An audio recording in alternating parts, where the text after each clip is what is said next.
right, let's start with the approval of the minutes from March 6th. Those have been presented. We were all here. Any, I didn't see anything, did you? No. I'll go ahead and motion that we accept the minutes. Second. okay, any further discussion? All in favor say aye. Aye. Those opposed? All right, thank you. At this point in the meeting, we recognize visitors, and again, as we've asked, and I want to kind of clarify what's happening with public access, open door laws, et cetera. The governor instituted an emergency measure for public meetings, I think it was Wednesday. And essentially what it does is it allows members of the council or the board to actually call in and to participate remotely. In the past, this has not been a privilege of cities or counties, and for this period of time only, for the emergency that the governor has declared, that will be the only time this is allowed. The public is still invited to the meetings. The public is still welcome to come to the meetings and respond. And we certainly will have provisions for limited seating in these meetings. We are bound to separate the seating to minimize the risk, but that certainly won't eliminate it. And we would ask that all of our public and press and those interested in the meetings certainly take advantage of the quality that we have of live streaming. These meetings are also available as archived meetings, so you can go back and look at them. But I know we made quite an investment a few years ago into good sound and a good camera, and I feel like that the public will certainly have full access and will all be transparent as these meetings continue. Hopefully with minimal public at these meetings, but again, the public is not discouraged from coming to the meeting if there's a need to participate or say something. But if it's just to follow the meetings, the Boxcast is probably a really good way to do that. In other words, our streaming service. So. That being said, the other thing, the governor has also suspended any statutory requirement on the frequency of the meetings. An example given was the Board of Aviation Commissioners is required statutorily to meet monthly, and that will not happen. Is not required to happen during the emergency. Those meetings can be canceled if there's no essential business, and not just the Board of Aviation Commissioners, but all of our public meetings. We will try and minimize the number of public meetings we hold during this emergency to that only essential business. With that being said, let's start. Lynn, do you have any reports, oral and written communications? No. All right. With no unfinished business, let's move into new business. We'll start, I think we've got, looks like 1, 2, 3, 4, 5, 6, 7 copier agreements with Sands Office Equipment for fire, mayor, parks and rec, planning department, street department, wastewater. Wastewater has 2. So we will consider these all in one motion, but I suppose we can probably at least take a look at each one of them. The first one is the fire agreement. That's in the amount of $396 a year, and this is the yearly maintenance. The second one for the mayor's office would be $821, and again, that would be the annual maintenance for the copier with shared with Human Resources. The third would be Park and Recreation, it's $1,586. And again, this is a contract with Sands for maintenance of the copier. Jennifer, these contracts are pretty much based on the number of copies a year. That's why they vary. Is that correct? You are correct. Okay, thank you. So again, the variance in these prices are based on the volume of printing that these departments do. Building and plan, let's see the amount, $1,290. And again, they do a pretty significant amount, as does Parks and Rec. Those are the two bigger ones. Street Department, 761.30. The Collections Office, wastewater collections, $1,140.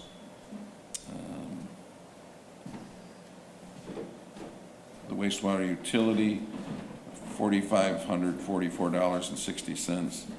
Brian, you do that much printing? Okay. All right, I'm not singling you out, that was by far the highest one. So any questions regarding these contracts? These are annual contracts, and again, they're based on the equipment that's in the office and how many copies, and color copies are more expensive, as you can imagine.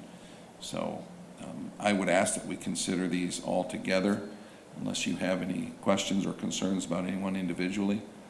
I'm very familiar with the vendor, being a customer, and we have these, I see these contracts.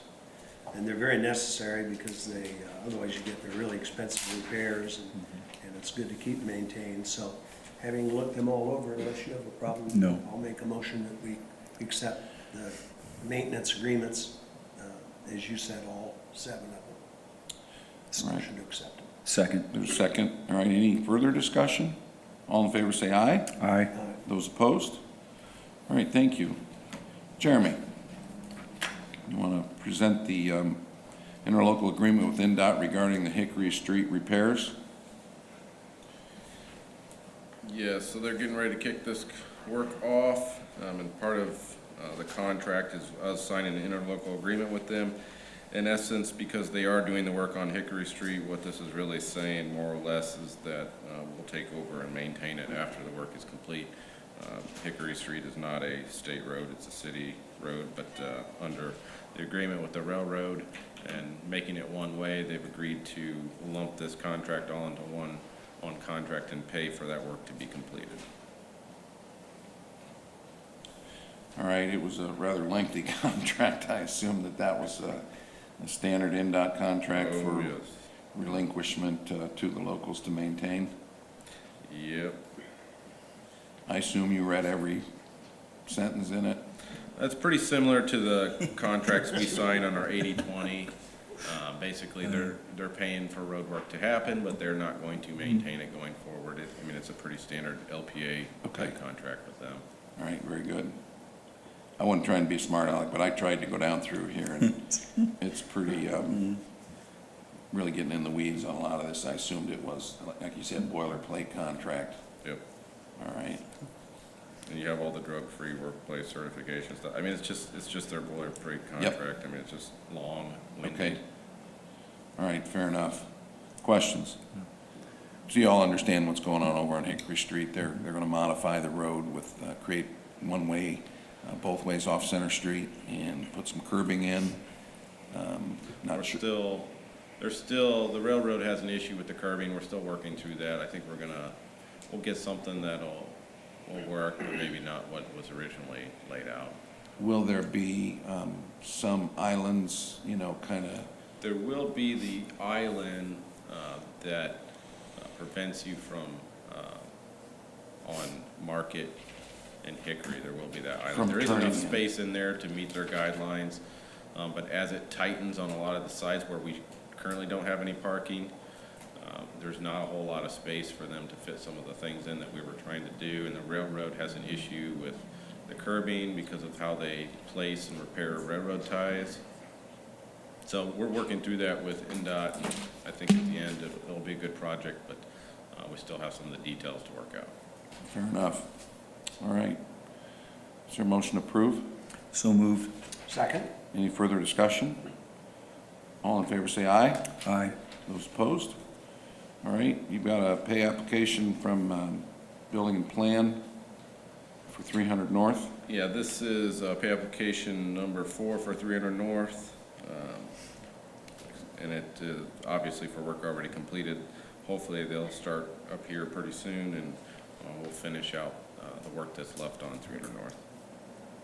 Yeah, I think, didn't Jeff say the asphalt plant's opening up this week or next? I think so. I think it's Yeah. gonna open up in the next week or so. All right, So hopefully they'll get that finished. all right, good enough, thanks. Any I'm- questions? I move to accept. Second. Any further discussion?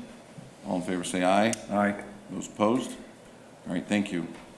Building and plan, again, this is a pay-app, I assume it's engineering. Yeah, this is engineering for the Lincoln Neighborhood Sidewalk Project 80/20 match program with NDOT. Pay applications in the amount of $12,263. We'll pay that out and then be reimbursed 80% by NDOT. I'll move to approve. Second. Any further discussion? All in favor, say aye. Aye. Those opposed? All right, thanks, Jeremy. These are indeed unprecedented times. I just got a text that the U.S. tax filing deadline has been moved to July 15th. Have you ever seen that? I heard it was gonna happen, Yeah. 90. State did it yesterday, but that's just, wow. Every text is significant these days. Did you say that the federal government moved it? Federal movement, yep. That's nice. Okay, Brian, change order for the plant expansion project? Yeah, this is the fourth change order for this project. This was to reroute our main power feed from REMC. It was in the way of one of the pipes we needed to put in the ground. It was $98,005. All right, Total for change orders after this is right at the $400,000 mark on a $25 million project, so we're still doing pretty good. all right. Motion approved. So moved. Second. Further discussion? All in favor, say aye. Aye. Those opposed? All right, thanks. This is a contract with Baker Tilly to provide the biannual reports for both the stormwater and wastewater. Yeah, this is the biannual financial reports that we get for both utilities, similar to what we've done for the last several years. Prior to that, we actually did them quarterly, but felt biannually was sufficient. All right, I'll move to approve the agreement. Second. further discussion? All in favor, say aye. Aye. Those opposed?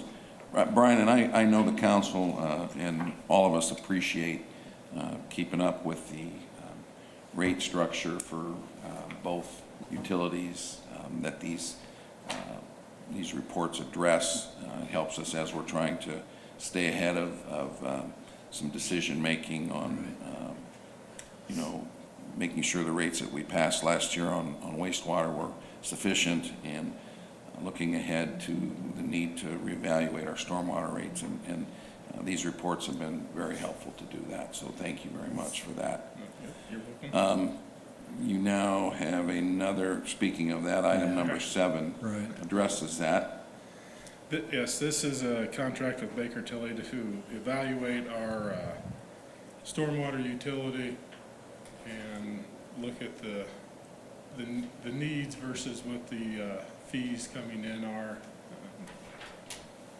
and looking for ways that we can fund that utility. Right, so we've had some preliminary discussion with Baker Tilly, and getting a balance of the different components of the rate structure is a critical part. There's an ERU which needs to be considered, and there's a flat fee that needs to be considered as it applies to both citizens and industry. So those calculations are critical in coming up with some different options for our council, for our advisory board of the Rate Utility Advisory Board. This is obviously critical work to take that to the next step. Yeah, I greatly appreciate it. It is not very expensive when you're talking multi-millions, rates, fairness. And I may be out of turn, Mayor, but I forget, over the 20 years you and I have been around, when the first expansion, this information will be very valuable whether we act or not, whether we do anything. It's just, to Right. keep a timeline on it. So I greatly appreciate your efforts, and Brian, you too, to do this for all of the stakeholders involved. Thank you. Yeah, the stormwater utility was established, was it 5, 6 years ago? 2010 to 2012 sometime. around Somewhere in there. there, so a little longer than that. So Okay. that initial rate, yeah, just like we, And this is Excuse me. going to be a more holistic Yeah. look at it. That's what it looks like. Right now, you know, some of streets' budget pays for some stormwater stuff, some of ours pays for some stormwater items. And then we have the stormwater utility, and there's different fundings right now. So this is gonna kind of take all that into consideration and look at the overall cost of the stormwater program and then how, what rates may need to be adjusted and different funding mechanisms that are available for the stormwater program. As a taxpayer, I greatly appreciate it as we've moved to, you know, you pay basically a user fee, and then sitting here as a councilman, and now member of Board of Works, very helpful information, again, to promote fair play. So I appreciate it. so with that, any further questions? I move to accept. Second. Any further discussion? All in favor, say aye. Aye. Those opposed?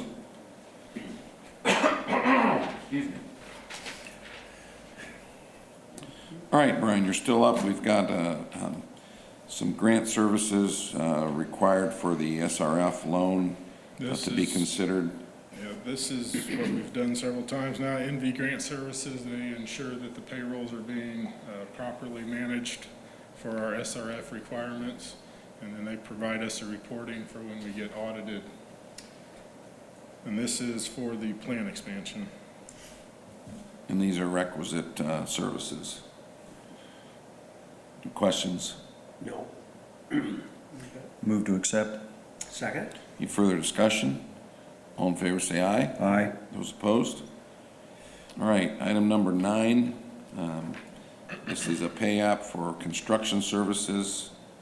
Number 12 for the plant expansion project. Yes, this is payout number 12. It's been approved through Westler and our construction oversight, and then we reviewed it and are recommending payment. Okay, that's a pretty big paycheck. 1.115976. Coastings usually are pretty big. And I assume things are continuing to move along well? Yes, things are moving along well. Obviously, they're struggling a little bit with some of the logistics, all the out-of-state work or out-of-town workers, and hopefully the hotels are able to stay open. Restaurants are closed, but they still have some carry-out services. So we're definitely monitoring that whole situation, and we have a few deadlines we have to meet through our permit, and so far it looks like we're going to be able to meet all those, but we definitely want to stay on top of it so we can work with IDEM if we do get to a point where we don't think we're going to meet one of the deadlines that we need to meet. But as of right now, everything looks like it's moving on schedule. So some of the current conditions caused by the coronavirus are impacting our construction, or could? Could. Yeah, They're having a little trouble getting some of the employees. I don't know if it's that busy or if guys don't want to get out on different sites. But as of right now, potentially it could add some days to our construction in the end, but obviously this is something out of the scope of the contract. Sure. So, Yeah. yeah, well, we'll cross that bridge when we get to it. I'm really appreciative that they've gotten to this point. I think you'd mentioned like an October completion date, somewhere in that vicinity. I believe around October is your substantial, and then finals in December, I believe. Okay. Great. All right, is there a motion to approve? So moved. Second. Any further discussion? All in favor, say aye. Aye. Those opposed? And in the same arena would be the engineering portion of that project, Yes. this SRF pay application for Westler. Yeah, this is for the construction oversight that they are doing, and then engineering questions that's what this is for, construction services during construction. All right, I'll make a motion to approve the Second. pay application. Second. any further discussion? All in favor, say aye. Aye. Those opposed? Thank you. All right, I would like to make a little public service announcement. Would Sure. you like for me to do that now? Or Absolutely. Okay. Two things, really. The first thing is, I want everyone to realize that they're drinking water safe. I know that's not my area, but standard methods of disinfection for both water and wastewater are effective at killing the virus. And we have turned on our disinfection. We're not required to until April 1st, but we have turned it on early. That also protects us at the plant where we're reusing some of that water. I also want to ask the public's help during this time. Don't flush wipes, your paper towels, your Kleenexes, and the disposable wipes. Throw those in the trash. They don't break down. They'll clog pipes, clog pumps. It forces our employees to have to go out and work in that collection system and expose them to a potential threat from the virus. So if you could just please, only flush the toilet paper, not the other paper products. Thank you. Okay, thanks, Brian. I hope the press follows up with that and puts a big splash in the paper and on the ink-free and everything, because I've always wondered why. I've heard that was an issue before, and it should be plastered all over, because I think people will listen if they know that and be careful. I think the bigger issue is that there's not a shortage of toilet paper. It's just a buying frenzy that's making it unavailable at the grocery stores, and then people have to resort to alternate means, and that's, I think, what you're addressing. I know, Lynn, you brought it up at the council meeting the other night. Something as silly sounding as that has a significant negative impact on our collection system, because none of that dissolves and creates huge maintenance problems for our wastewater maintenance department. So, Brian, thanks. I appreciate that. And I do appreciate your comments on the appropriateness of our disinfection system, and that the drinking water is obviously the same thing happens with that too. So nothing to be concerned about there, at least from our standpoint. All right, item number 11, wage and hire report. Jennifer. Right, we have some new hires, some replacements, we have some increases. We had some individuals who went out and got their licenses through IDEM, so that's very congratulations and thanking them. It's Jason Henry at the lab. We did put on our assistant city planner, so we're ready to go with that. Yeah, Brian? Jonathan Letzko, if you haven't met him, he's a pleasant young man that's walking into a work Potential. environment that is, hopefully we'll never have to worry about. Yeah. Right. But he's a good young man, so thank you for mentioning that. Mm-hmm. The question I had, there's a maintenance Sure. technician and a maintenance supervisor out at wastewater, specialty camera, I assume they Camera are up. operating, right. In our salary ordinance, we have allowed it a little bit of money for individuals who do more or want perform more, if you will. The camera operation is a certification. It's a special thing, so we do recognize that. It's a quarter increase to Right. their wage. So a bit of a promotion. Yes, Yeah. yeah, yes. Okay, any questions? I move to accept all as presented. Second? Any further discussion? All in favor, say aye. Aye. Those opposed? All right. you. Got a maintenance agreement with your software. Correct. It's for support for my HR software that I use. People Track. People Track. Yes. I'll make a motion to accept that agreement. Second. Any further discussion? All in favor, say aye. Aye. Those opposed? All right. Special claims, Lynn, anything? Oh, no, I don't have any special claims. All right. Nothing? Approval of the claims docket. You see anything on there, Jeff? I didn't either, so I'll move to approve the claims docket, unless you're not ready or on Nope, ready to go. Second. All right, any further discussion? All in favor, say aye. Aye. Those opposed? All right, we've got a walk-in request as part of state of emergency that the governor has declared. It is allowing us to do some things differently in the interim during this period of emergency declaration and only during that period. Essentially, I'm going to have Scott talk about this. He brought it to my attention, and I'd rather get it right because I was just made aware of this. So as you're all aware, the governor and the CDC is all recommending eliminating group meetings where available. So there was just a big conference call with all the municipal attorneys and Luke Britt, the public access counselor. And amongst the things that were recommended were just try to not have meetings unless they are absolutely essential.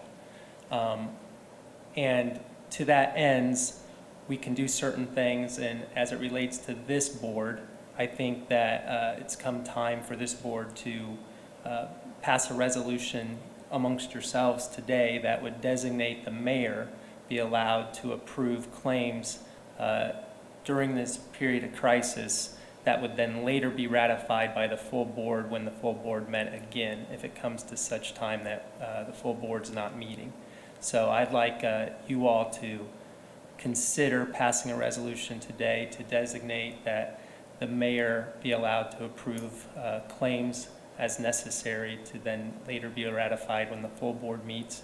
And then also today designate that there be a chain of, if it's not the mayor, if he becomes unavailable, that it automatically go to Councilman Gross or Mr. Clemens if the mayor is unable or unwilling to do that moving forward, so that we have that contingency covered to try to minimize non-essential meetings going forward. And how long would this go on? Or is there a date on it? Just until the emergency. Just until the emergency. I don't think the governor has put a back end on on this. I know some of the FMLA improvements that the president suggested are going through the end of December. But that's the only date I've seen on the back end of this thing. I think this is just during the period of the emergency declaration. And what I think it's also referring to is like the docket that you sign every week and approve every 2 weeks, I'm sorry, Right. at the meeting, that Joe could just go ahead and sign that if he's not available. You know, additionally, recommendations that were made on the conference call was there's things such as bid procedures that we can come up with and put online, electronic bid procedures to make that be available so that the bids could be open at a certain time. And as you know, there's a lot of direction recently on electronic meetings, limiting public access size just to try to be in compliance with all the CDC recommendations and the governor's recommendations. So that may be necessary going forward as well if there's any specific bids that we need to be open during the time of this crisis. But I think it would be prudent today to at least have this board make a resolution that would designate the authority to one of you, and I suggest the mayor, and then a chain of command on down if he's unavailable to approve these claims. It may eliminate us having to have meetings in the interim for approval of such things and make some of these meetings less essential. And, you know, this again goes to what I was talking about at the opening of the meeting. We're going to try and limit our meetings. This Board of Works is a meeting that we know twice a month is almost requisite for us to get our bills and checks, bills submitted, checks paid in a timely fashion to avoid late fees.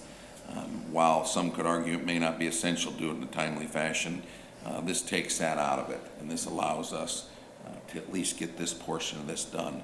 So I think I appreciate, Scott was just literally on that call that came at 10 o'clock with the access counselor and all the municipal attorneys. And I appreciate him sticking around up there and getting this information so we can take care of that today.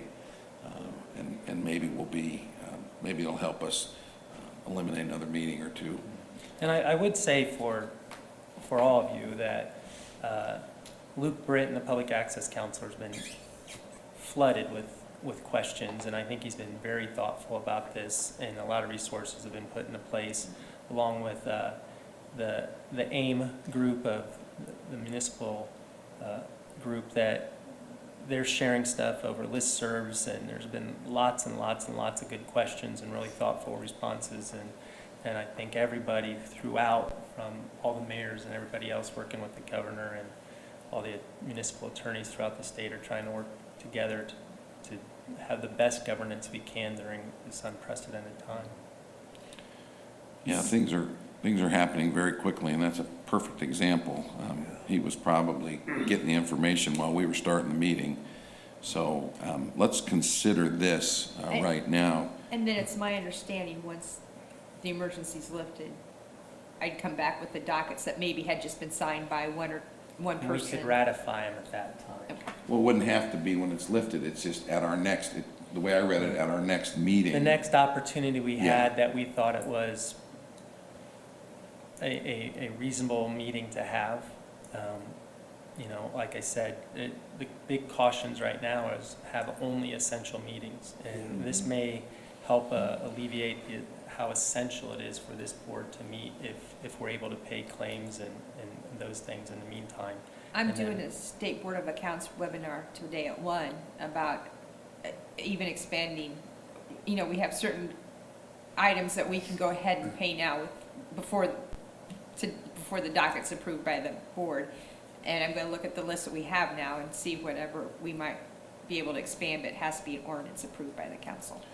I mean, and as Scott mentioned, the governor's team has looked at every angle on this thing for us being able to continue to stay moving ahead in the things that are required by relaxing and just, again, during this emergency. State Board of Accounts is a great example of that, public access. There's many examples of some flexibility in these unprecedented times. So let's get back to what you need is just a confirmation from this board. I would suggest that I be first to sign.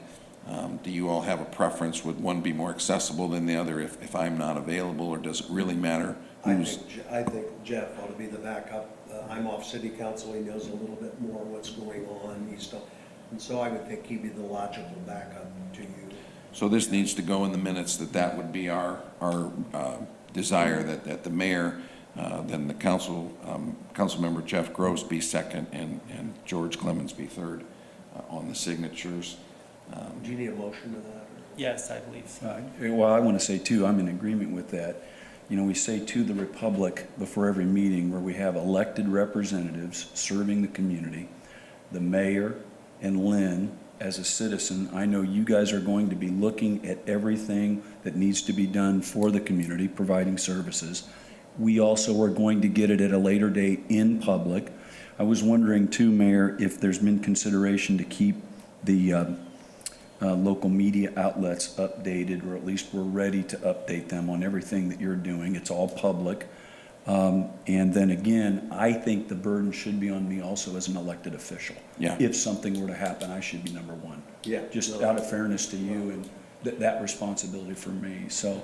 I did discuss with our local media, who I'm sure are tuned in right now, Right. how I would prefer that they not attend these meetings. However, it is totally their call whether they come or not. And again, same with our public. We would prefer to keep these meetings as sparse and as infrequent as possible.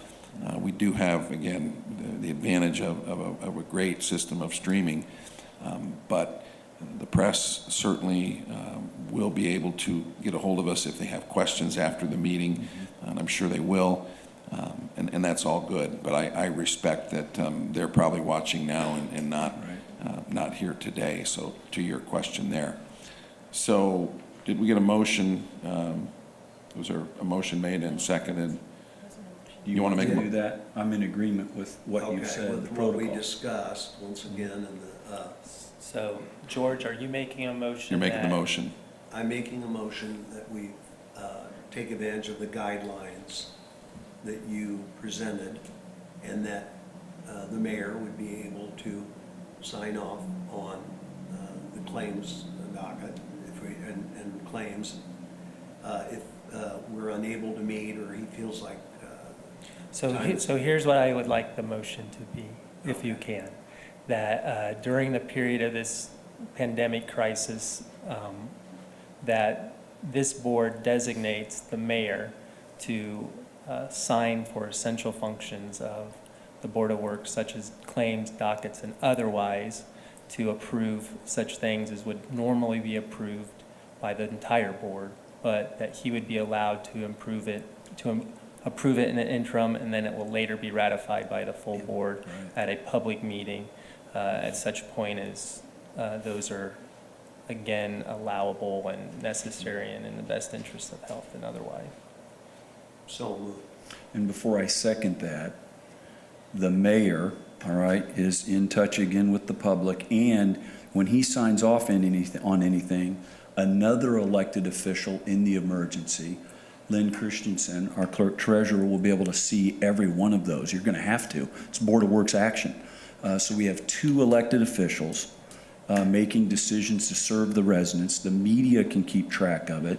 And again, I'm understanding everything is going to come right back to us then once we're through this, and we're going to see everything again, the check and balance, and we can check on that sign-off vote, yea or nay. I really appreciate it. Yeah, And the your only help with additional that. thing I'd add is just that the motion include that if the mayor's unavailable, that Councilman Gross be next in line and have the same designated authority. And if Councilman Gross is unavailable, then next in line would be Mr. Clemens with the same designated authority. Before I second then, parliamentary rules, are you okay with that? With Yes, the I'm motion? okay with that. I'll add that to my motion. Okay, I will second the motion. Okay. Further discussion? All in favor, say aye. Aye. Those opposed? All right, I think that's going to be very helpful during these times. And again, as has been brought up, these will all be brought back to a public meeting, at the next available public meeting. This just gives us the ability to, again, minimize the need for meetings during this time. Anything else? Chief Wilson? Good morning. We came to you before with a memorandum of agreement between Kosciuszko County government and the city of Warsaw, Wayne Township, and Warsaw Wayne Fire Territory in reference to the Kosciuszko County Communications Program and a grant that might be applied for. The grant is not going to be applied for. It's outside its term, so we will not need to correct the memorandum of agreement with a dollar amount. Also, if you've noticed in the news, Kosciuszko County Council and Commissioners are on board with the communications program that's countywide and are working towards funding that. So I just wanted to come back to you about the memorandum of agreement. We won't need to fix it. It's past the time of applying for the grant, so it's null. And to be fair, the grant was substantially less than what we Correct. had been led to believe. Is it still necessary for us to sign that MOU with the county? No, I see no need to. Okay, The grant was $50,000 or less instead of the high dollar amount that and we were. passed it, but we didn't have the county execute their side of it. Is there anything we need to do with that, Scott? No. Okay, so we just let it lie? Yep. Okay, Okay. all right, Thank you. all right, thank you. Okay, anything else? Mayor, I would like to, related to the meeting the other day, I'd like to publicly thank, we have 3 department heads in here that are unelected. I'd like to thank every department head and employee in the city of Warsaw that's stepping, working through all of this. I also want to thank you, the mayor. I also want to thank Lynn as elected officials. The extra burden. I can't imagine, but I sort of understand it, and I appreciate it as a citizen. I appreciate it as a member of the Common Council, and I appreciate it serving on this board. So thank you. Thank you, Jeff. You know, we're not done with this thing. We're frankly just getting started, is the way I'm looking at it. And everyone in this community is making big sacrifices. I know our restaurateurs are trying to make ends meet and providing carryout service, and I'd ask everybody to support them. I know there are folks that have been laid off. Kids are home. Childcare is also being closed down. Recreational opportunities for everyone People are hunkered down with their families, and many folks are having very trying and difficult times right now. And I think we've been very responsible with what we've done. We've tried to gauge our responses based on the available health information. I feel that's what the governor has done a great job of to this point. I don't believe we're done with this thing yet. Last night, California pretty much put their residents on a stay home unless there's an emergency with health and obviously obtaining food. But, you know, that's something that we don't know how that's going to play out for our state. That's something that could potentially happen, and we just all have to be supportive, do it without hesitancy, to try and avoid a situation where we have spikes in our cases and our health system becomes overburdened. Again, these are critical times, but they're extremely important that we all continue to do as our governor and as our president directs us to do to minimize the spread of this thing. And it's not going to happen next week. Governor just announced the schools, I think, are closed till May 2nd. May 1st? May 1st. You know, again, tax deadlines are moving up, churches are not having services, just all the things 3 weeks ago we couldn't have imagined have happened are happening, and I feel like it's going to continue. But our heartfelt consideration to all those who are burdened by this in many ways. I know we've got a great community, and there are a lot of groups out there that are trying to help mitigate some of those difficulties. The city will obviously do everything we can to keep services going with regards to our wastewater treatment, our police and fire protection, but it's going to get to the point where I'm assuming we're going to just be mostly honed in on essential services, and at that point things could change again. But let's all have a weekend here and enjoy our families and look after those, our loved ones. Don't put anybody in danger, and we'll just take this basically a day at a time. All right, with that, is there a motion to adjourn? So moved. All right, thank you.